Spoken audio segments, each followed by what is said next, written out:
आइए सुनिए, देखिए, समझिए सनातन सत्य। जैसी दृष्टि वैसी सृष्टि, दृष्टि विज्ञान। कुदरत, कुदरती रचना एवं कुदरत के कानून से शाश्वत सुख की प्राप्ति। जोधपुर के परम पूज्य महात्मा उपासक प्रोफेसर डॉक्टर सोहन राज तातेड़ के निर्देशन में सनातन सत्य। जैसी दृष्टि वैसी सृष्टि, दृष्टि विज्ञान।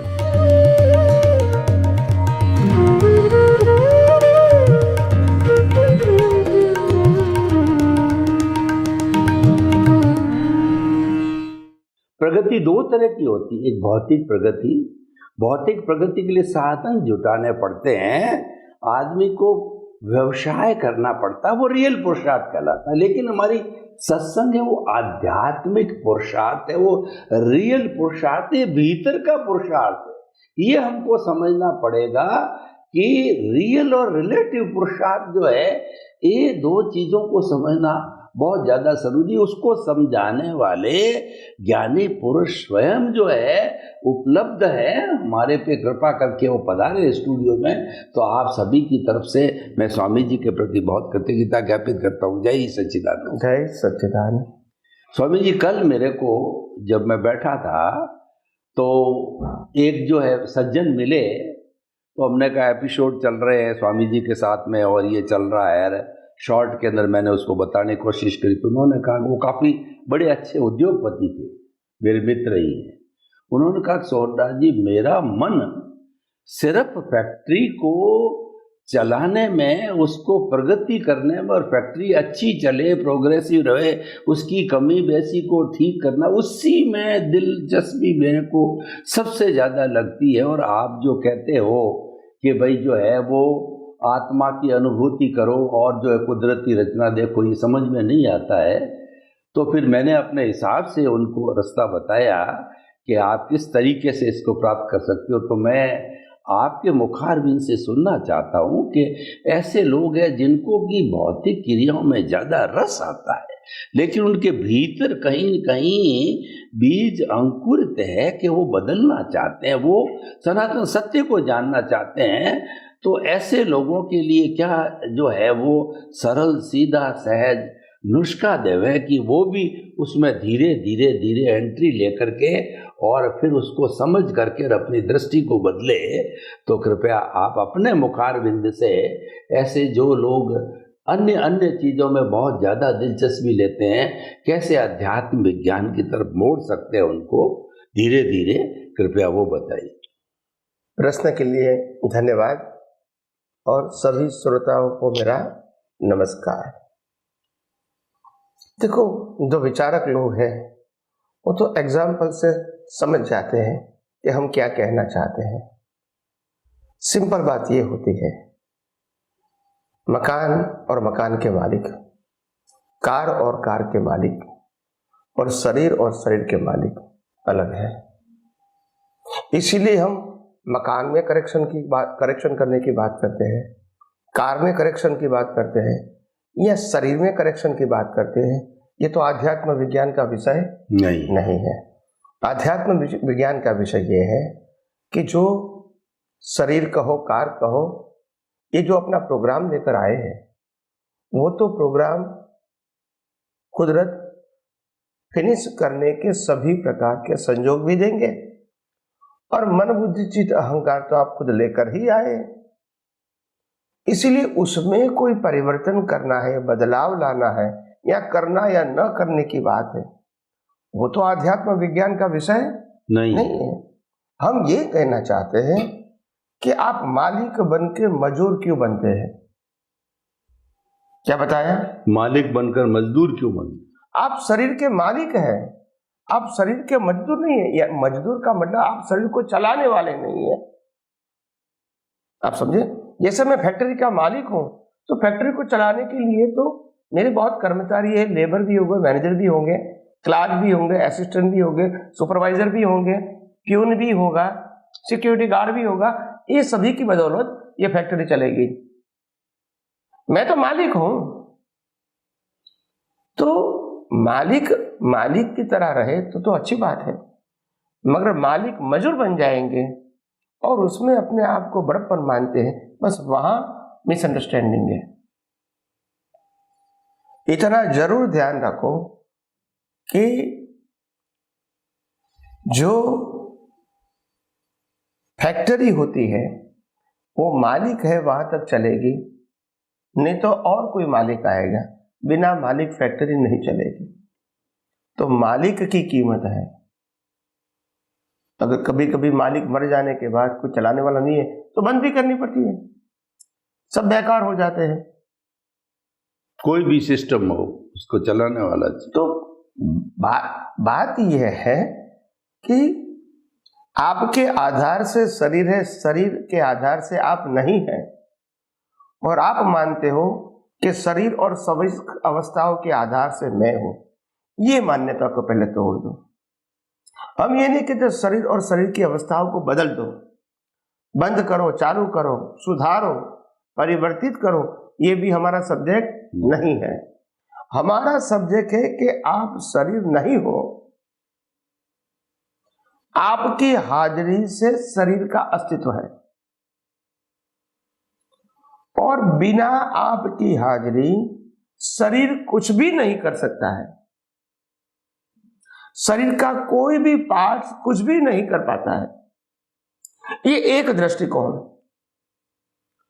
दूसरा दृष्टिकोण ये है कि ये जो शरीर है उसको माने तो जन्म के रूप में दिया है, मगर एक दिन जलाने वाले हैं वो भी तो सुनिश्चित है। और शरीर को जो मिलता है सत्ता, संपत्ति, संबंध, साधन, वो भी हमारा तो नहीं है, और इसलिए शरीर के साथ वो चला भी जाता है। हम जो शरीर के मालिक है, यानी हमारा जो परमानेंट एग्जिस्टेंस है, इसकी वैल्यू करें कि जो कुदरत ने दिया हुआ शरीर और कुदरत ने दी हुई अवस्था और दिया हुआ शरीर और अवस्था जो कुदरत अंत में ले लेती है, इसमें ज्यादा फोकस करें, जागृति रखें, या जो मैं था, है और रहूंगा उसकी अनुभूति के लिए मैं ज्यादा फोकस करूं। इतनी ही बात समझनी है। इसमें आपको बाह्य जीवन को परिवर्तित करना है, वो तो सब्जेक्ट ही नहीं है, तो डरने की क्या जरूरत है। और दूसरी बात, जब आप ये विज्ञान को विज्ञान की तरह समझोगे तो शरीर को जब अप्स एंड डाउन्स आएगा तो आपको स्थिरता रहेगी, क्योंकि मालूम है ये कुदरती रचना है, ये अवस्था आई भी है जाने के लिए। तो जो डर होगा भविष्य में क्या होगा वो नहीं रहेगा। या तो भूतकाल की चिंता सताएगी कि पास्ट में ऐसा ऐसा हो गया, अगर फ्यूचर में होगा तो, ये भी हमको जागृति में रखने की जरूरत नहीं, क्योंकि हमारा जीवन जो है ये विज्ञान अगर समझ में आ जाता है तो मालूम है ये प्रोग्राम है, और इसीलिए आज हमारी जीवन में जो अवेयरनेस है वो प्रोग्राम को चेंज नहीं कर सकता है। इसीलिए मैं प्रोग्राम को चलाने के लिए मेरा अटेंशन होगा तो ही चलेगा, ये गलत मान्यता है। बाह्य जो अटेंशन है वो तो रहेगा, मगर जो आंतरिक अटेंशन है जिससे आपका अलग शरीर से जो अलग भाग है, बस वहां ही विज्ञान का प्रयोग है, जो शरीर से ही टोटल अलग है और कुदरती कानून से भी बाहर है। इसी के अवेयरनेस की हम बात करते हैं, वहां आध्यात्म विज्ञान उपयोग करना है। जो कुदरत और कुदरती कानून के अंदर दायरे में है उसमें तो हम बात करते ही नहीं, वो अपने आत्मा ही नहीं है। हाँ, तो फिर डरने की क्या जरूरत है। बल्कि आप ये विज्ञान जानोगे तो अंदर से इतने अलिप्त रहोगे जैसे जनक विदेही। ऐसा नहीं कहा कि राजपाट छोड़ दो, घर परिवार छोड़ दो। तो बात यह है, जब बात शरीर और सनातन सत्य दोनों की आती है, तब हमको समझ में आना चाहिए कि सनातन सत्य वो ज्ञान दर्शन का विषय है और रिलेटिव सत्य प्रकृति का विषय है, मगर प्रकृति का क्रिएटर, ऑपरेटर, डिस्ट्रॉयर कुदरत है। इसीलिए आज मैं अपने स्वतंत्र प्रयत्न से अवस्थाओं को परिवर्तित करूंगा, ये भ्रांति है। तो इसीलिए मैंने कहा कि याद रखना है हमको कि कैसे हम आध्यात्म विज्ञान के माध्यम से हम आंतरिक रूप से स्वस्थ रहे, स्थिर रहे, हमारा ज्ञान दर्शन स्थिर रहे और बाहर की अवस्थाएं मन वचन काया की और संजोगों की एक एक करके खत्म होती जा रहे और हमको अंदर से डिस्टर्ब नहीं करें। इसके लिए आध्यात्म विज्ञान है, जिसको कहते हैं परमानेंट पीस पहली बात है और परमानेंट हैप्पीनेस वो अंतिम बात है। पहले शांति और समाधान, फिर परमानेंट हैप्पीनेस। तो यहां विज्ञान पहले आपको शांति और समाधान देता है। इसके लिए विज्ञान जानना जरूरी है। बाहर की कोई अवस्थाओं को परिवर्तित करना है या करना न करना है, यह आध्यात्म विज्ञान का सब्जेक्ट नहीं है। तो इसीलिए दुनिया की कोई भी व्यक्ति जो थिंकर है, इसको हम विज्ञान ऐसी तरह पेश करें ताकि उसको लगे कि विज्ञान जो दृष्टि का विषय है, ये पहले हमको इसको कन्विंस कराना पड़ेगा। ये मन वचन काया का विषय नहीं है, तभी वो आपकी बात सुनेंगे। और वो दृष्टि की क्या वैल्यू है वो भी बताना पड़ेगा, और मन वचन काया की क्या वैल्यू है, कहाँ तक वैल्यू है वो भी बताना पड़ेगा। जहाँ तक आत्मा की हाजिरी है वहां तक मन वचन काया की वैल्यू है, नहीं तो लोग जला दिया जाएंगे। और जब जला दिया जाएगा तो उनके साथ जुड़ा हुआ सत्ता, संपत्ति, सब संसाधन अपने आप खत्म हो जाएंगे। तो हमारा ज्ञान दर्शन तो शाश्वत होना चाहिए, क्योंकि हम शाश्वत है आत्मदृष्टि से। तो ज्ञान दर्शन भी शाश्वत होना चाहिए, मगर क्यों नहीं होता है? क्योंकि हमारा ज्ञान दर्शन रिलेटिव सत्य में जुड़ जाता है। और इसीलिए अवस्थाओं के भुगतान शरीर तो करता है, मगर जो लाइव भाग है वो भी करता है, और उससे नए राग द्वेष बनते हैं और नया कर्म बनता है और नया जन्म मरण का चक्कर चालू हो जाता है।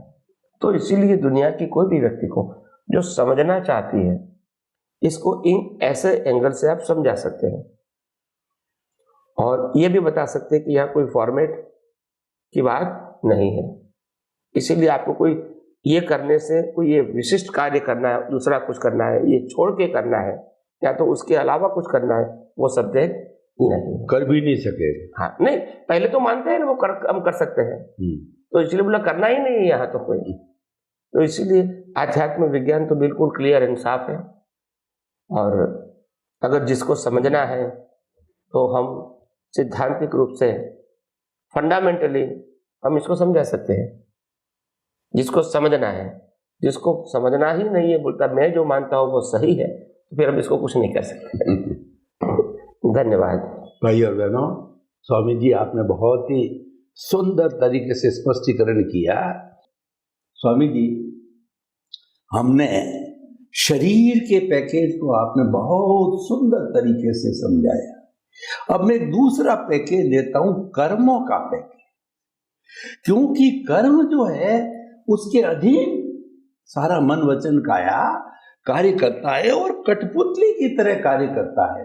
नाचता तो शरीर है, जो घूमता तो लट्टू है, परंतु क्या है कि लट्टू सोचता कि मैं घूमा, लेकिन घुमाने वाली डोर होती है। कठपुतली समझती है कि मैं नाच रही हूँ, नचाने वाला जो डोरा ऊपर लिए बैठा वो नचा रहा है। इसीलिए कहा गया है कि को सुख को दुख देते हैं, कर्म देता जग जोर, ऊर्जत सुरजत आपी ध्वजा पवन के बे। बड़ा शक्तिशाली ये तंत्र है कि अभी आपने फरमाया भी था कि जो है तुलसी नर का क्या बड़ा समय, बड़ा बलवान काबा लूटी गोपियां, और वही अर्जुन वही बात, समय बड़ा बलवान होता है, अच्छे अच्छे लोगों को झुका देता, राजा को रंग रंग को राजा बना देता है। तो उस कर्म का पूरा पैकेज, कर्म क्या है, कर्म का बंध कैसे होता है, कर्म कितने प्रकार के हैं, और वो किस तरीके से फल देते हैं, कब देते हैं, सारा पैकेज कर्मों का बताइए, क्योंकि सनातन सत्य का जो आधार बिंदु है वो हमारा कर्मवाद है। स्वामी जी कृपया बताइए। प्रश्न के लिए धन्यवाद और सभी श्रोताओं को मेरा नमस्कार। सबसे पहली बात, भारतीय समाज में हमको शास्त्र के माध्यम से और धर्मगुरु के माध्यम से जो कर्म की परिभाषा बताई गई है, ये पहले हमको समझने की बहुत जरूरत है।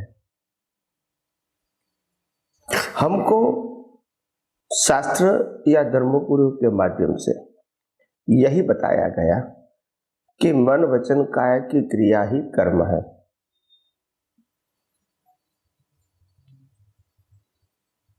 हालांकि मन वचन काया की क्रिया कर्म नहीं है, वो कर्म फल है। और वो कर्म फल कर्म से यानी भाव से बना हुआ है। भाव से बना हुआ को कर्म कहते हैं, और मन वचन काया से जो हो रहा है इसको कर्म फल कहते हैं। तो पहले कर्म की परिभाषा समझ लो ताकि गलती न हो जाए। दूसरा, कर्म हमेशा इनविजिबल होता है और कर्म फल विजिबल एंड फिजिबल होता है। तीसरा, कर्म करने की स्वतंत्रता आपके पास है। फल कब आएगा, कैसे आएगा, कौन से संजोग में आएगा, वो हमारे हाथ में नहीं है, वो कुदरत के हाथ में है। और चौथी और इंपॉर्टेंट बात, हम कर्म कर सकते हैं यानी भाव से कर्म बना सकते हैं। तो हम जहां तक कर्म बांधने की प्रक्रिया एक ही वर्त में चालू है, वहां तक हम अपने कर्म को यानी भाव को बदल भी सकते हैं, करेक्शन दे सकते। यस, मगर कर्म फल को आप नहीं बदल सकते। तो ये सब बातें हमको ध्यान में रखना पड़ेगी।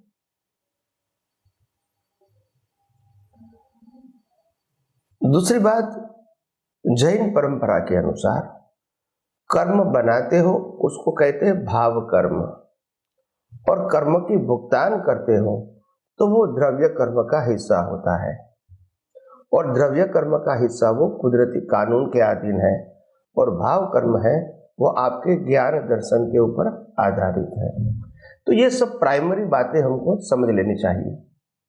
जब हमको कर्म की परिभाषा कंप्लीट जानना है, कर्म की प्रक्रिया, कर्म की प्रोसेस जानना है, तो ये बात जानना बहुत जरूरी है। इसके बिना आप आगे बढ़ोगे तो आपको बहुत सारी बातें कंफ्यूजन में मिलेगी, कंसेप्शन क्लियर नहीं होगा। दूसरी बात, जब आपको समझ में आ गया कि कर्म भाव से बनते हैं, क्रिया से नहीं बनते हैं, तो भाव का इंपॉर्टेंट है। और भाव किससे बनते हैं? आपके वर्तमान ज्ञान दर्शन के उपयोग से। तो ज्ञान दर्शन सही होना, तभी उपयोग सही होगा, तभी आपका नया कर्म का बीज सही होगा। अगर ज्ञान दर्शन गलत है तो उपयोग भी गलत होगा और कर्मबंध भी गलत होगा। गलत का मतलब होता है मुक्ति के मार्ग का नहीं होगा, बाधक बने। हाँ, तो इंपॉर्टेंट बात यह है, कहीं सारे लोगों के प्रश्न होते हैं, क्या ये मन वचन काया की अवस्था का जो जीवन है, क्या वो हमारे कर्म बंध के ऊपर प्रभाव नहीं डालता है? डाल सकता है। आपके मन वचन काया की क्रिया नए कर्म में प्रभाव डाल सकते हैं, ऐसा नहीं कि नहीं डाल सकते हैं, मगर इक्वल टू नहीं है। क्या बताया? Equal to. चोरी करने वाला चोरी करने की भावना कर सकता है और चोरी न करने की भावना भी कर सकता है। स्वतंत्र है उसमें। स्वतंत्र है। मगर हम क्रिया इज इक्वल टू कर्म कहेंगे, वो करेक्ट नहीं नहीं है। हमने फिर करेक्शन की भी बात की। अभी बात आई कि कर्म बंध की प्रक्रिया क्या है। तो कोई भी अवस्था में, मन वचन काया की कोई भी अवस्था में, हमारे पास सत्ता में जो ज्ञान दर्शन पड़ा है, चाहे वो डेवलपमेंट के रूप में लेकर आए या तो ये अवतार में कुछ नया ज्ञान दर्शन मिला है, वो दोनों को जोड़ के हम वर्तमान परिस्थितियों में इसका उपयोग करके सबसे पहले इंटेंशन बनता है। क्या बनता है? इंटेंशन। कि ये परिस्थिति में मेरा आशय क्या होना चाहिए, ये जो हो रहा है इसमें आशय क्या होना चाहिए, क्या हो रहा है वो करेक्ट है, क्या उसमें सुधार की अवस्था है, या तो ये जो हो रहा है वो होना ही नहीं चाहिए। ये जो इंटेंशन है वो आपके ज्ञान दर्शन के ऊपर आधारित है। और इंटेंशन के बाद कर्म बनाने की प्रोसेस शुरू होती है, स्टार्ट फ्रॉम द इंटेंशन। और उसके बाद हमारे पास जो अंतस्करण है, लाइव अंतस्करण, जिसमें मन, बुद्धि, चित्त और अहंकार है, ये लाइव अंतस्करण में उसकी प्रोसेस होती है, कर्म बनाने की प्रक्रिया। इसमें मन के विचार भी आएंगे, बुद्धि भी आएगी, लाभ और नुकसान, फैक्ट्री चालू हो जाती है, चित्त भी आएगी, ज्ञान दर्शन का उपयोग कितना तीव्र बनाना है, और अहंकार भी आएगा कि ये कर्मों की भुगतान छोटी करनी है, मीडियम करनी है, लंबी करनी है, ये सब प्रोसेस में आ जाएगा। इसके बाद ये प्रोसेस का जो प्रोडक्शन है, रिजल्ट है, वो स्पीच और एक्शन का बीज रहेगा। और वो स्पीच और एक्शन का बीज को आध्यात्मिक परिभाषा में कर्म कहते हैं। और वो पूरी लाइफ के कर्म को बंच ऑफ कर्म या तो कॉजल बॉडी कहते हैं। वो पूरा कॉजल बॉडी जब कुदरत के पास जाता है तब इसको द्रव्य कर्म कहते हैं। हमारे पास है वहां तक इसको भाव कर्म कहते हैं, बंच ऑफ भाव कर्म।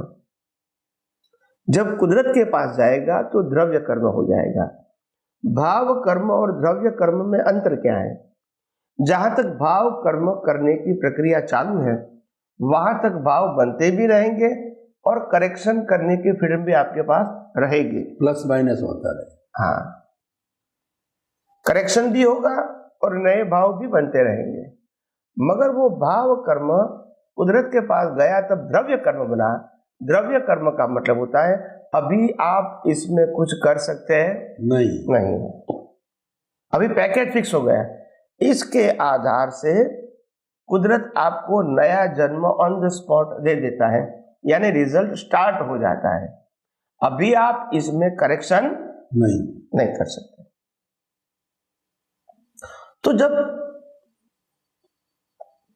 भाव कर्म का बंच जो है वो नेचुरल क्लाउड में जाता है। किस में जाता है? नेचुरल क्लाउड में। नेचुरल क्लाउड है, वहां इनफाइनाइट स्टोरेज है, जहां आपका भाव कर्म का डेटा रहता है।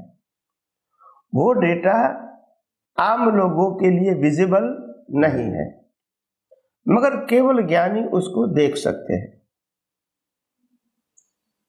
तो वो डेटा वहां रहता है और डेटा के मुताबिक कुदरत हमको जन्म, जीवन और मृत्यु और उनकी अवस्थाएं देता है।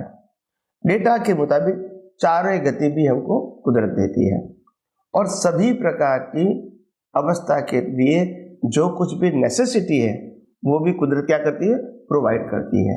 इसीलिए हमको चिंता करने की जरूरत नहीं कि कल क्या होगा।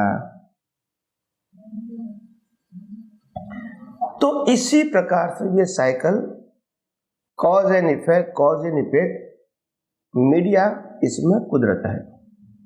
कॉज में भी आप हैं, इफेक्ट में भी आप हैं, मगर इफेक्ट देने वाला जो मीडिएटर है वो कुदरत है, क्योंकि कानून उसके पास है और वो कानून सबके लिए समान है। इसीलिए मेरा कानून नहीं चलेगा, सबके लिए एक ही कानून। और व्यवहार में हम कहते भी हैं कि भगवान के अगर देर है मगर अंधेर नहीं। उसका मतलब ये है कि देर मतलब आज हमने बीज डाला है तो आज ही फल नहीं आएगा, मगर अंधेर नहीं है मतलब आएगा ही, देर है समय लगेगा मगर अवश्य आएगा। बीज डाला है तो फल जरूर आएगा। तो ये बात है।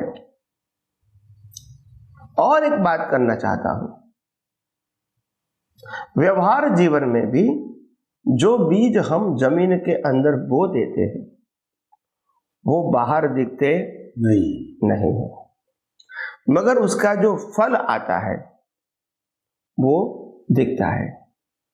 यहां भी कर्म दिखते नहीं है मगर कर्म का फल दिखता है। यानी दिखता है वो कर्म फल है और कर्म है वो अंदर होता है भाव के रूप में, वो फिजिकल फॉर्म में दिखता नहीं है। सिर्फ केवल ज्ञानी उसको देख सकते हैं। इसके अलावा भाव जो बनते हैं उनकी मूलतः दो कैटेगरी है। एक तो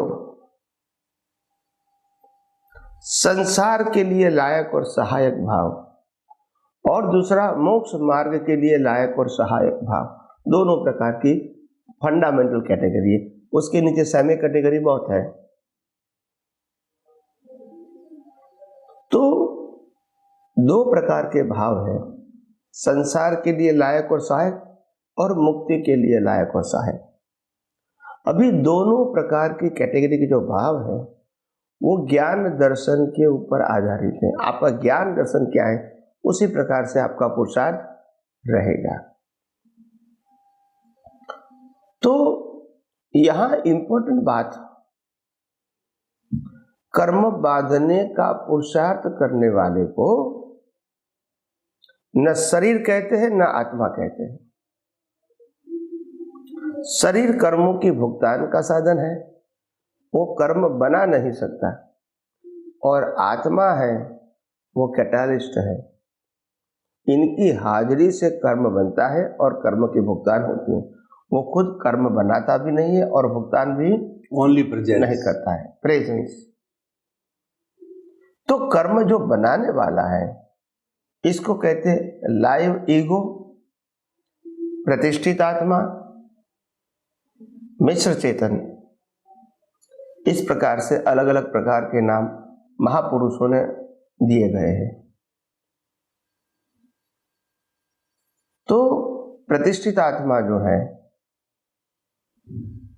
वो ही नए कर्म बांधने की प्रक्रिया करते हैं, जिसके अंदर अंतस्करण भी आ जाता है, आशय भी आ जाता है,